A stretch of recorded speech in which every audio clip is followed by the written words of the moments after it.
Princess Zarath of the Veltar Empire stood at the massive viewport of her father's flagship, watching the small blue-green planet grow larger as they approached. Earth, the home of the humans, a species her people had only recently made contact with.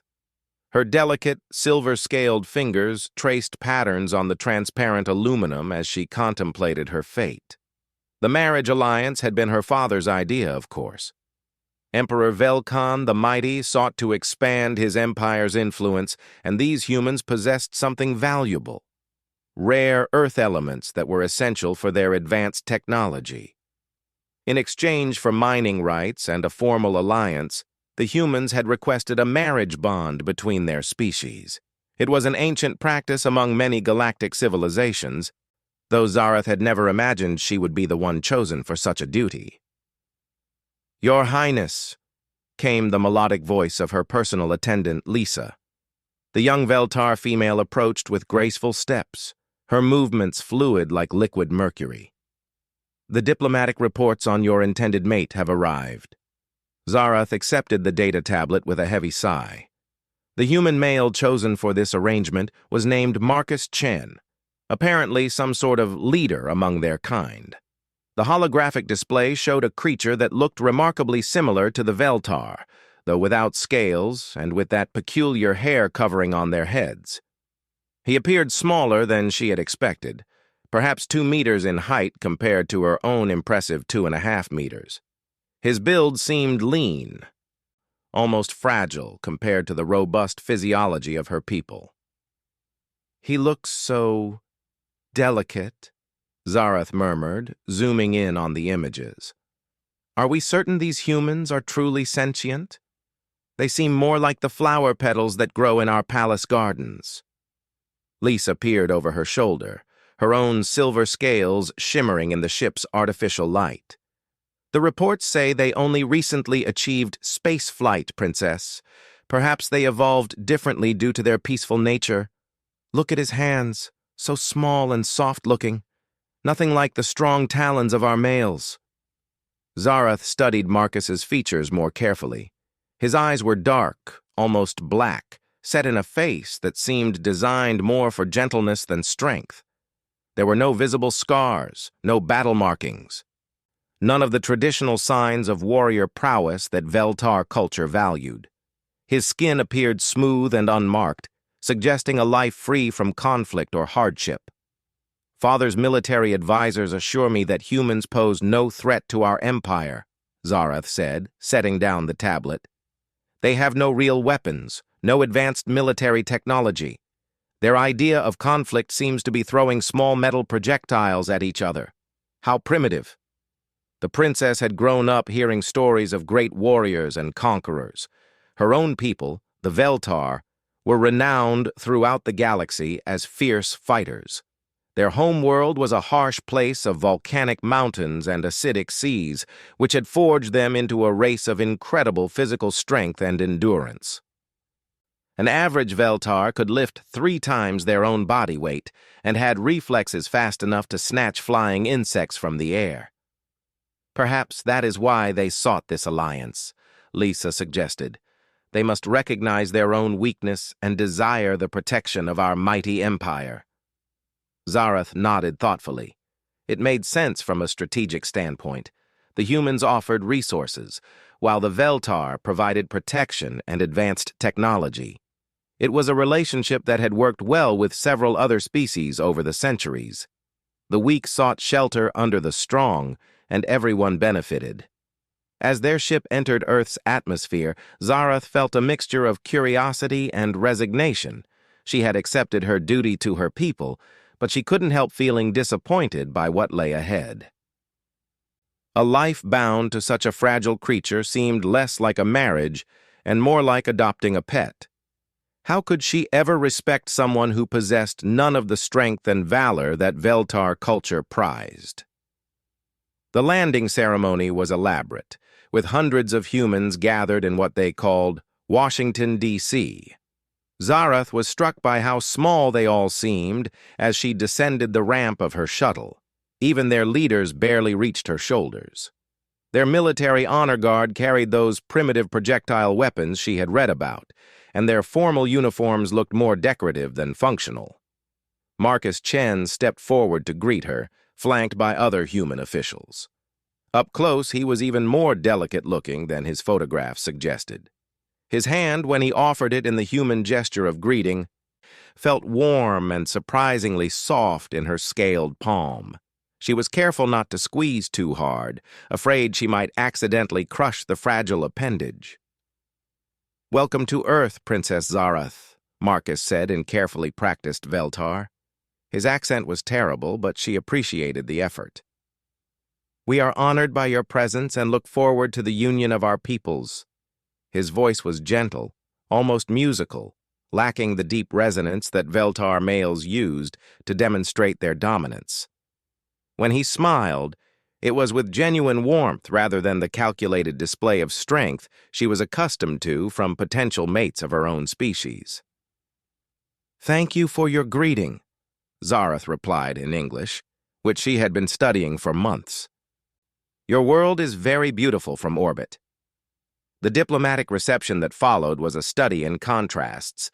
The humans served foods that were surprisingly complex in flavor, but required no hunting or conquering to obtain. They spoke of art, literature, and philosophy with the same passion that Veltar reserved for discussing battle tactics and territorial expansion. Marcus proved to be well-educated and articulate, able to discuss everything from stellar mechanics to ancient Earth poetry. Yet for all his intelligence and culture, Zarath could see no evidence of the physical prowess that her people valued above all else. When a slight breeze stirred the fabric decorations in the reception hall, Marcus actually shivered slightly and pulled his formal jacket closer around himself. A Veltar would never show such sensitivity to minor environmental changes. During the formal dinner, she watched him carefully cut his food into small pieces with delicate precision. Everything about his movements suggested someone unaccustomed to physical exertion or discomfort. When he laughed at the jokes told by the human diplomats, his laughter was light and musical. Nothing like the booming approval of Veltar warriors sharing tales of conquest. "Tell me about human military traditions," Zarath asked during a quiet moment in their conversation. "What battles have shaped your people?" Marcus's expression grew somber, and he seemed to choose his words carefully. "We have had our conflicts, certainly, but in recent generations, we have tried to focus more on cooperation and peaceful resolution of disputes. Violence is generally seen as a last resort." A last resort. Zarath struggled to hide her disappointment. Among her people, martial prowess was the first resort, the foundation upon which all civilization was built. How could a species survive, let alone thrive, without the will to fight for what they wanted? "That is very wise," she managed diplomatically, though privately she wondered how these humans had managed to avoid being conquered by stronger species long before now. As the evening progressed, Marcus proved to be attentive and considerate, asking about her interests and listening carefully to her responses. He spoke eloquently about human achievements in science, medicine, and exploration. But when the topic turned to physical activities, he seemed less enthusiastic. "I enjoy reading and research," he said when she asked about his hobbies. "Sometimes I go hiking in the mountains near my home, though nothing too strenuous. I find peace in quiet activities." Peace in quiet activities. Zarath's heart sank further. Veltar courtship rituals involved elaborate displays of strength, speed, and endurance. Males would compete in grueling contests to prove their worthiness, sometimes fighting for days to demonstrate their superior genetics. The idea of finding a mate who preferred reading to combat was almost incomprehensible. That night, alone in the luxurious quarters the humans had prepared for her, Zarath stared out at the alien stars and contemplated her future. Marcus seemed kind, intelligent, and genuinely interested in making their arrangement work. By any objective measure, He would make a suitable diplomatic partner. But she was a warrior princess, descended from a line of conquerors who had carved an empire from the hostile depths of space. How could she find happiness with someone who represented everything her culture viewed as weak? How could she ever truly respect a mate who had never faced danger, never tested his limits, never proven his worth through trial by combat? She thought of the great love stories of her people, tales of partnerships between equals who could stand back to back against any threat. Her own parents had met during a border war where her mother had saved her father's life in a desperate battle against raiders from the Krex Consortium. Their bond had been forged in fire and blood, creating a love that had endured for centuries. What kind of bond could she possibly forge with someone made of such soft material? Marcus seemed like he would blow away in a strong wind, let alone stand beside her in any real challenge. The thought of spending her life protecting rather than partnering with her mate filled her with a deep melancholy. Yet duty called, and Zarath had never shirked her responsibilities to her people. Tomorrow would bring the formal engagement ceremony, where she would pledge herself to this gentle, fragile human male. She would smile and play her part, secure the alliance her father needed, and try to find whatever happiness she could in a union between a warrior and a poet. The princess fell asleep that night to the sound of gentle earth rain against her window, a soft whisper that seemed to echo the delicate nature of the world she was about to call home. In her dreams, she soared through the void between stars, powerful and free, unbound by duty or diplomatic necessity. But when morning came, she would wake to reality and begin the process of learning to love someone she could never truly see as her equal. The engagement ceremony proceeded exactly as Zarath had expected. Marcus stood beside her with quiet dignity as they exchanged formal vows in front of representatives from both their species. His hands remained steady as he placed the traditional Veltar binding crystal around her neck, though she noticed he had to reach up to do so. The sight of her towering over her intended husband drew barely concealed smirks from some of the younger Veltar diplomats.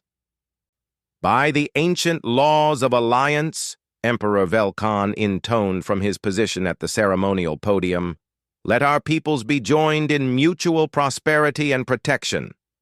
The massive Veltar ruler's voice echoed through the human assembly hall, causing several humans to wince at the volume.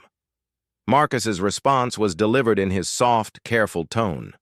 But Zarath had to admit his pronunciation of the ritual words had improved considerably. He had clearly spent significant effort learning their language and customs. It was the kind of thoughtful attention to detail that would serve him well as a diplomatic partner, even if it did nothing to address her concerns about his physical capabilities. After the ceremony, Marcus suggested a tour of Earth's capital region. "I thought you might enjoy seeing some of our cultural sites," he said as they walked toward a waiting vehicle. "The Smithsonian has some fascinating exhibits on human history and development." Zarath agreed politely, though she harbored little hope that human cultural achievements would prove particularly impressive. As they rode through the city streets, she was struck by how orderly everything appeared. The humans moved about their business with calm efficiency, no signs of the underlying tension and competition that kept Veltar society sharp and strong. Their first stop was indeed the Smithsonian, where Marcus led her through exhibits displaying artifacts from human civilization. She found herself genuinely interested despite her expectations. The humans had achieved remarkable sophistication in art and science, even if they lacked the martial focus of her own people. "This section covers our military history," Marcus said as they entered a new wing of the museum. Zarath perked up with interest, finally hoping to see evidence of human warrior culture. What she found instead confused her more than anything else. The displays showed weapons that seemed absurdly primitive compared to Veltar technology, yet the historical accounts spoke of devastating conflicts involving millions of casualties. How could such weak-looking creatures create such destruction with such basic tools? Your people fought wars with these simple projectile weapons? She asked, studying a display case containing various firearms. Among other things, Marcus replied quietly. Humans have unfortunately proven quite innovative when it comes to warfare. Though we prefer not to dwell on that aspect of our history. There was something in his tone that made Zarath look at him more closely. For just a moment, his gentle expression seemed to carry a weight she hadn't noticed before. But when she blinked, it was gone, replaced by his usual thoughtful calm. Their tour was interrupted by a commotion outside the museum. Through the large windows, they could see crowds of people running in obvious panic. A museum security guard rushed over to Marcus and began speaking in urgent, rapid English too fast for Zarath to follow completely. Marcus listened intently, his posture straightening in a way that seemed somehow different from his usual relaxed bearing. There's been an incident at the nearby research facility, he explained to Zarath. Some kind of chemical leak. They're evacuating the area. As if summoned by his words, a group of human emergency responders burst through the museum entrance. They wore protective suits and carried equipment Zarath didn't recognize. One of them, a woman with short-cropped hair and intense eyes, approached Marcus directly. "Sir, we need immediate evacuation of all civilians from this sector," she said crisply. "The wind patterns are carrying toxic vapors this direction. We have maybe 10 minutes before exposure levels become dangerous." Zarath expected Marcus to begin organizing an orderly retreat, perhaps calling for Veltar assistance with their superior technology. Instead, something remarkable happened. The gentle, soft-spoken man she had been getting to know simply changed. "How many people are still in the affected buildings?" Marcus asked, his voice taking on an authority she hadn't heard before. "At least 200 civilians, plus 37 research staff trapped on the upper floors of Lab Complex C," the woman replied. "The elevators are down, and the stairwells are compromised by smoke." Marcus nodded once, his dark eyes already calculating. "Standard evacuation protocols won't be fast enough. We need alternative extraction methods." He turned to Zarath with an expression she had never seen from him before, focused, determined, almost predatory in its intensity. "Princess, I'm going to ask you to return to your ship. This situation may become dangerous." "Dangerous?" Zarath almost laughed. "I am Veltar. We do not retreat from danger. If you believe I will flee while others remain in peril, you understand nothing about my people." For a moment, Marcus studied her face with those dark eyes. Then, unexpectedly, he smiled. It wasn't his usual gentle expression, but something sharper, more knowing. "In that case, Your Highness, you're about to see something interesting." What followed challenged every assumption Zarath had formed about humans in general, and Marcus in particular. The man who had seemed so delicate and refined began issuing orders with crisp military precision. Emergency responders snapped to attention when he spoke, moving with the kind of coordinated efficiency that reminded her of Veltar battle formations. "Team Alpha, establish a perimeter and coordinate with hazmat specialists," Marcus commanded, no longer the soft-spoken diplomat she thought she knew. "Team Beta, I need you to secure emergency climbing equipment from the fire station. Team Gamma, get me a structural assessment of Complex C's exterior. I need to know which walls can support emergency anchor points." "Sir," one of the responders interjected, "the exterior walls are smooth concrete and glass. There's no way to establish climbing anchors without specialized equipment we don't have on site." Marcus was already moving toward the building in question, his stride longer and more purposeful than any movement Zarath had seen from him before. "Then we improvise," he said simply. They reached the research complex to find chaos. Smoke poured from lower-level windows, while people pressed against upper-floor glass. some already showing signs of respiratory distress. The trapped researchers were at least 40 meters above ground level, far too high for the available ladder trucks to reach. Zarath watched in growing amazement as Marcus assessed the situation with the kind of tactical awareness she associated with seasoned Veltar military officers. He studied the building's architecture, wind patterns, available resources, and deployment of emergency personnel with swift calculating efficiency. "There," he said, pointing to a section of the building's exterior where decorative concrete ledges created a rough vertical path. "It's not ideal, but it's climbable." "Sir, that's a 40-meter free climb on a surface that was never designed for it," one of the emergency responders protested. "Even with safety equipment, it's borderline suicidal." Marcus was already strapping on climbing gear that someone had retrieved from emergency stores. "Then I guess it's fortunate that humans are good at doing the impossible," he said with that strange new smile. What Zarath witnessed next defied everything she thought she understood about human physical capabilities. Marcus began scaling the building's exterior with smooth, efficient movements that spoke of considerable experience. His route took him up decorative concrete elements barely wide enough for finger holds, requiring strength and coordination that seemed impossible for someone of his apparent delicate build. But it wasn't just his climbing ability that stunned her. It was the complete transformation in his demeanor.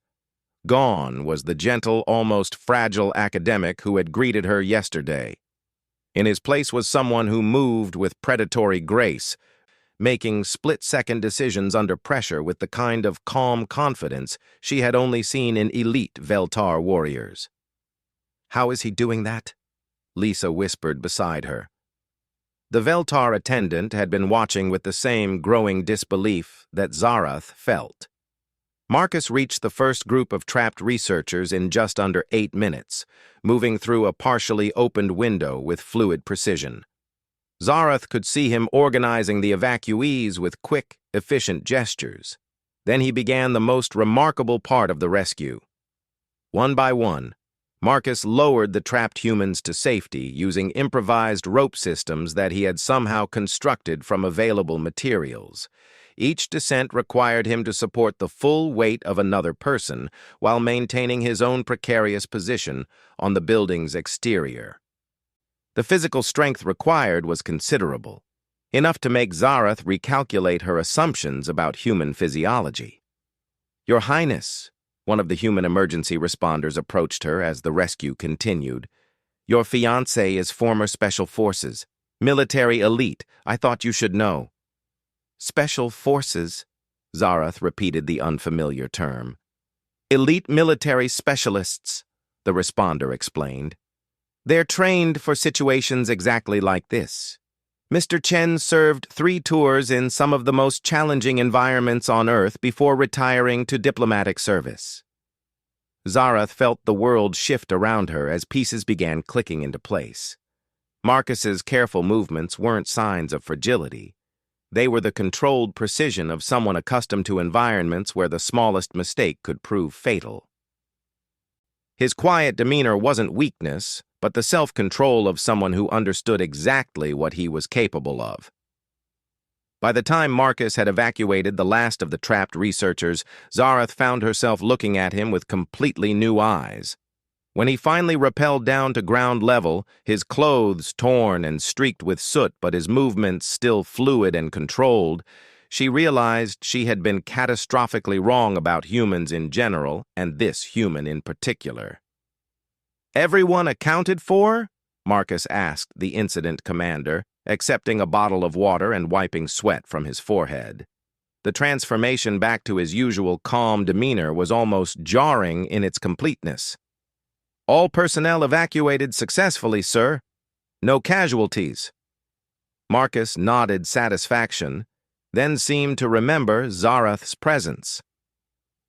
When he turned to her, there was something different in his expression. Not quite a challenge, but definitely a question. "I apologize if that was alarming, Princess," he said, his voice returning to its usual gentle tone. Emergency situations sometimes require unconventional solutions. Zarath stared at this man she had thought she understood, realizing she had seen perhaps the smallest glimpse of what lay beneath his diplomatic exterior. That was impressive, she managed, the word feeling completely inadequate.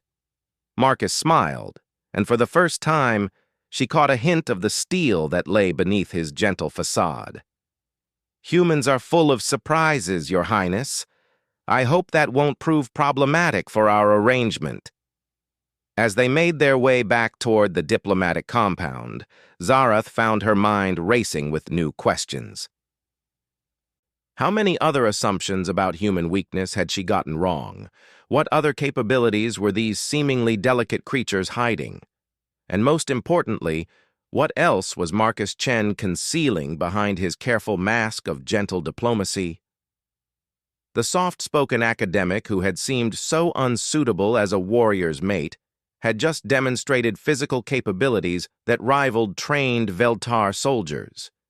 If this was what humans could do when pressed, what did the Zarath spent the next several days in a state of constant reevaluation? Every interaction with Marcus took on new significance as she searched for signs of the hidden depths she had glimpsed during the emergency. He remained courteous and thoughtful, but now she noticed details that had escaped her attention before. The way he moved through crowds with unconscious awareness of everyone around him, how his eyes automatically cataloged exits and potential threats in any new environment. The casual strength he displayed when moving furniture or opening containers that she had initially attributed to the peculiarities of human engineering rather than personal capability. "You seem troubled, Princess," Marcus observed during their morning walk through the diplomatic gardens. They had established this routine over the past week, ostensibly to give them private time to discuss their upcoming wedding arrangements. "I am recalibrating my understanding of your species," Zarath admitted. "The rescue operation revealed capabilities I had not expected from humans." Marcus stopped beside a fountain and turned to face her fully. "What had you expected?" The directness of his question caught her off guard. Throughout their previous conversations, Marcus had been diplomatic to a fault, carefully avoiding anything that might cause offense. This blunt inquiry felt different, more genuine. "Weakness," Zarath said honestly.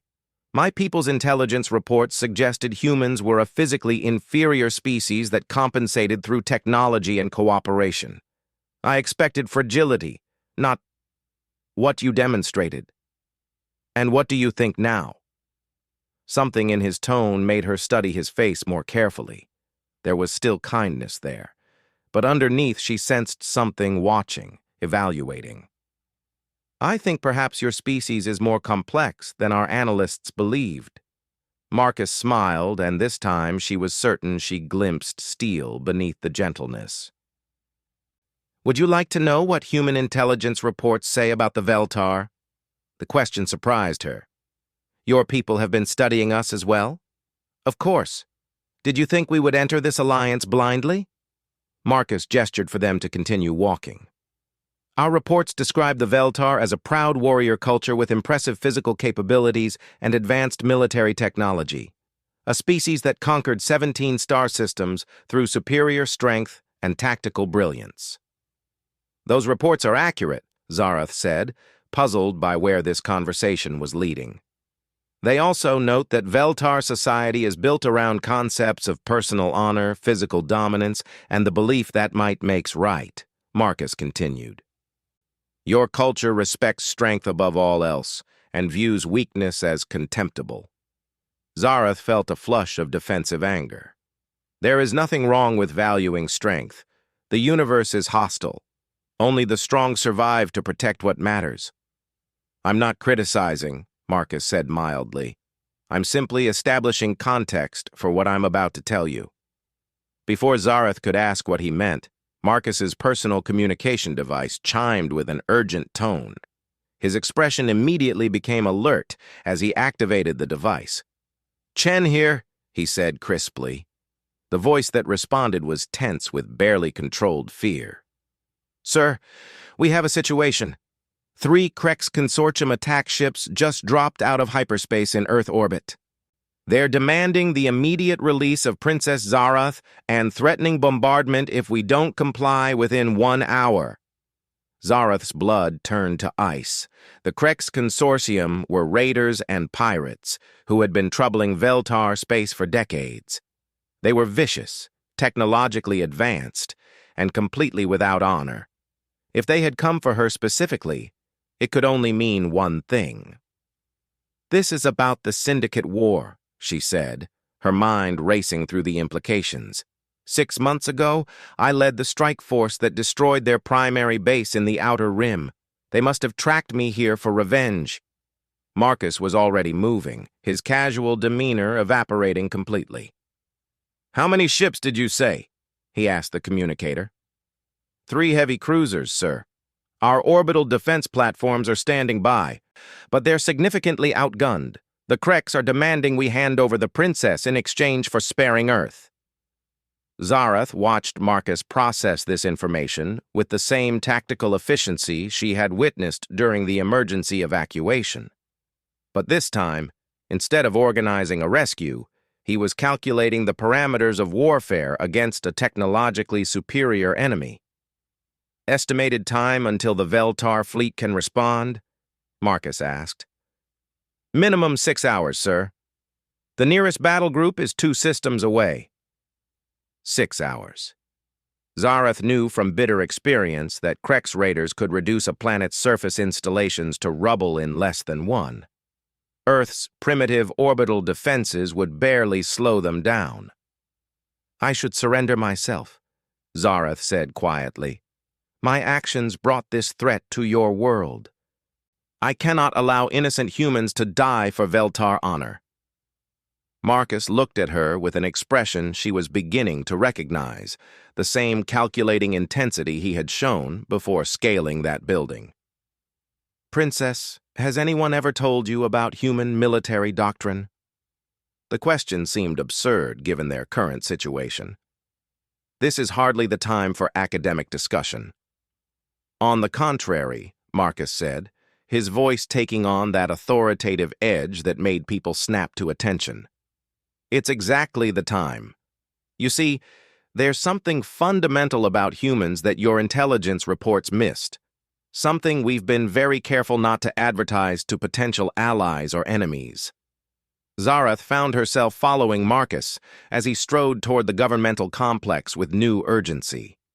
Around them, she could see human military personnel moving with the same kind of focused efficiency she associated with Veltar war preparations. "Humans are persistence predators, Princess. We evolved chasing prey across vast distances until it collapsed from exhaustion. But more importantly, we're what you might call adaptation specialists. When faced with a superior enemy, we don't just fight harder, we fight smarter."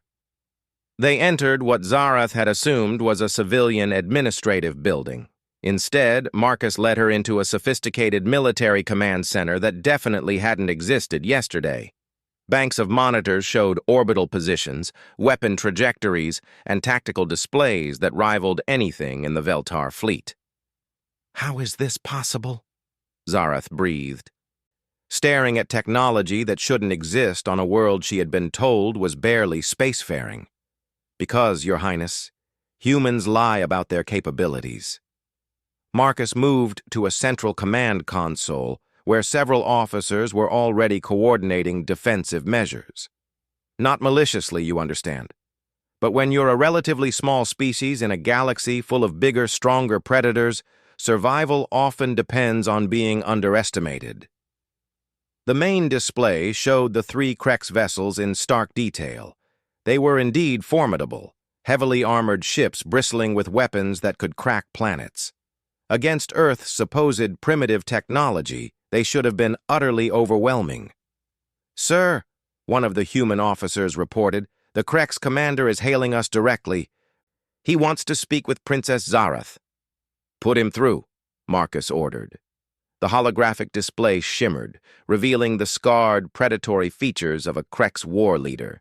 His cybernetic implants glowed with malevolent light as he spoke in the harsh Krex dialect.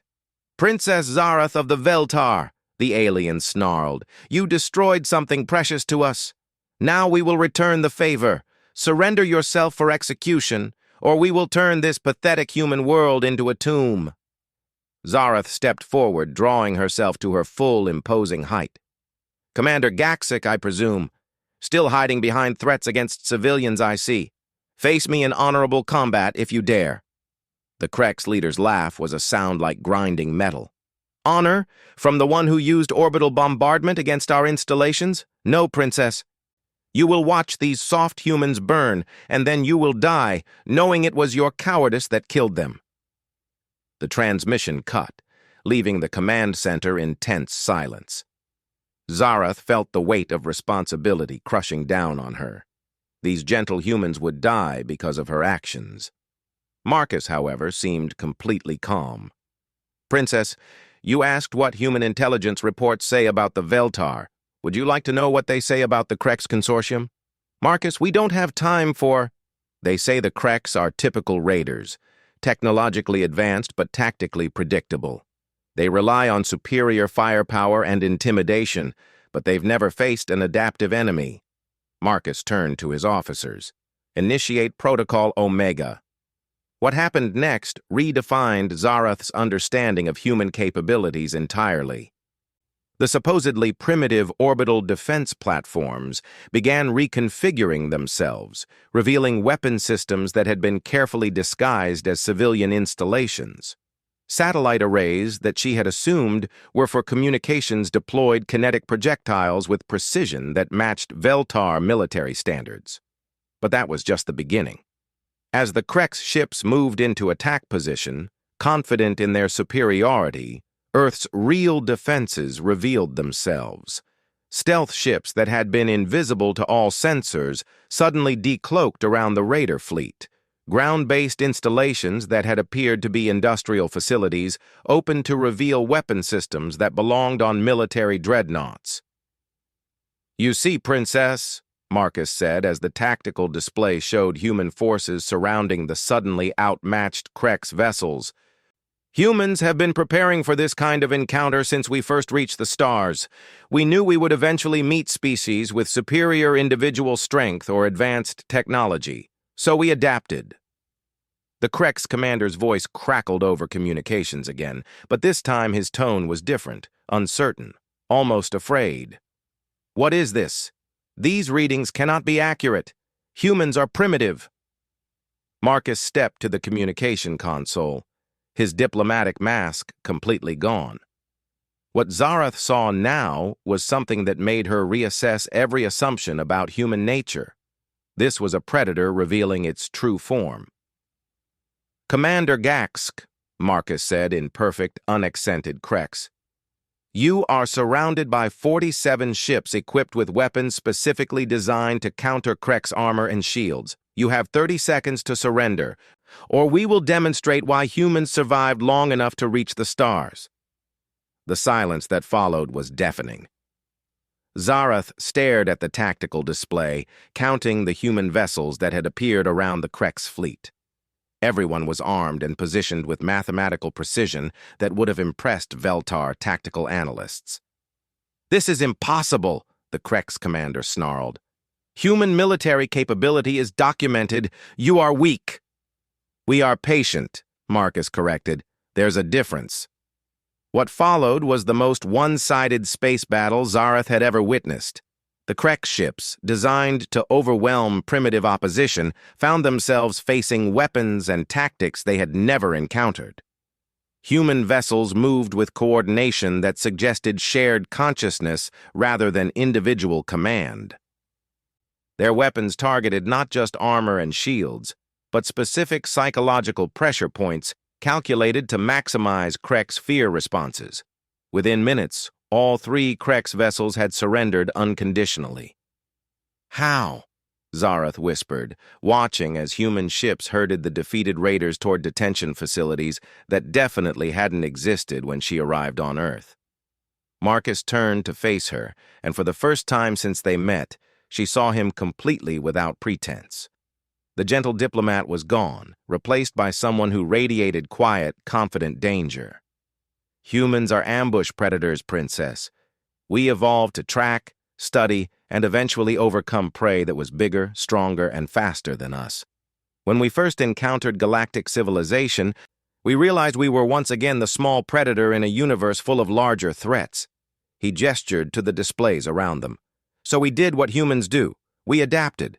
We studied every species we encountered, learned their strengths and weaknesses, developed countermeasures and contingencies. We presented ourselves as weak and primitive, while building capabilities specifically designed to counter any potential threat. The Alliance, Zarath breathed, understanding flooding through her. You never needed our protection. This was all a way to study the Veltar military up close, Marcus confirmed. Though I should clarify, the marriage arrangement was genuine. We do want peaceful relations with your empire, but we wanted those relations as equals, not as subordinates under your protection. Zarath felt her worldview reshaping itself around this revelation. Humans weren't weak prey seeking shelter under Veltar strength. They were predators who had successfully disguised themselves as harmless while building the capabilities to challenge any threat. The man I thought I was marrying, she said slowly. He doesn't exist, does he? Marcus's expression softened slightly. The gentle academic who enjoys reading and quiet hikes. He absolutely exists, Princess. But so does the Special Forces operative who spent 6 years hunting pirates in the Outer Rim. So does the tactical analyst who helped design the weapon systems you just witnessed. Humans are complex creatures. He stepped closer, and Zarath realized that for the first time since meeting him, she was genuinely uncertain about her physical superiority. Marcus moved like a predator now, with controlled grace that spoke of lethal capability. The question, Marcus continued, is whether you can accept a marriage to someone who is your equal rather than your subordinate. Because make no mistake, Princess, humans are not the weak species your empire believes us to be. We are patient, adaptive, and absolutely ruthless when protecting what we value. Zarath stared at this man who had completely overturned her understanding of his species. The gentle, fragile academic had revealed himself as something far more dangerous, a predator with the wisdom to disguise his true nature until the moment it was needed. And for the first time since arriving on Earth, Princess Zarath found herself genuinely attracted to her intended husband. I believe, she said slowly, that I have greatly underestimated what humans are capable of. Marcus smiled, and this time there was no gentleness in the expression at all. Princess, you haven't even scratched the surface. Say about their true nature. And what did it mean for her understanding of the species she was about to join her life with?